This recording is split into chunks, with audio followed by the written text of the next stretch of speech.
Hello बच्चों, let's read this question and the question says that find the angle between the lines whose direction ratios are a, b, c and b minus c, c minus a minus b।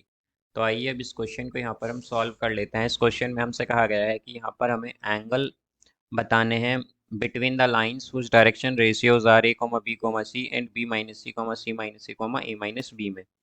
तो यहाँ पर हम की concept use करेंगे, concept that angle between lines whose direction ratios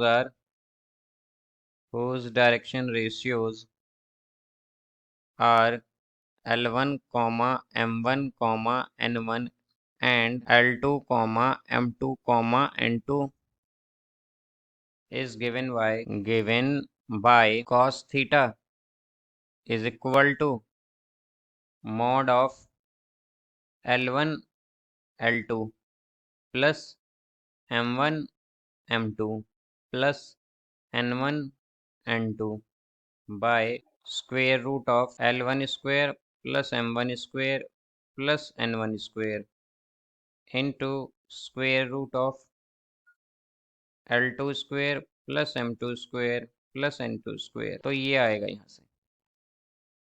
अब यहाँ पर हम अगर देखें तो cos थीटा क्या होगा, cos थीटा आएगा यहाँ से mod of a into B minus C plus b into C minus A plus c into A minus divided by ये आएगा square root of a square plus b square plus c square into square root of b minus C square plus c minus A square and plus a minus b का square.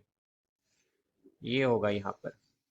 तो अगर हम देखें तो cos theta क्या हो जाएगा, cos theta equal होगा mod of a b minus a c plus b c minus a b plus a c minus b c divided by square root of a square plus b square plus c square into square root of b minus c का square plus c minus a का square plus a minus b का square. तो यहाँ से अगर हम देखें तो प्लस ए बी से माइनस ए बी कैंसिल होगा, प्लस बी सी से माइनस बी सी कैंसिल होगा, माइनस ए सी से प्लस ए सी कैंसिल होगा। तो क्या हो जाएगा, ये हमारे पास जीरो आ जाएगा यहाँ पर। तो कॉस थीटा क्या आ गया यहाँ पर, कॉस थीटा आया है इक्वल जीरो के। और हम जानते हैं थीटा जो है हमारा वो जीरो होता है, कॉस थीटा जीरो होता है 90 डिग्री पर। तो थीटा क्या आएगा 90 डिग्री। तो एंगल कितना है, एंगल है यहाँ पर 90 degree. So I hope you understood it well. Best of luck. Thank you.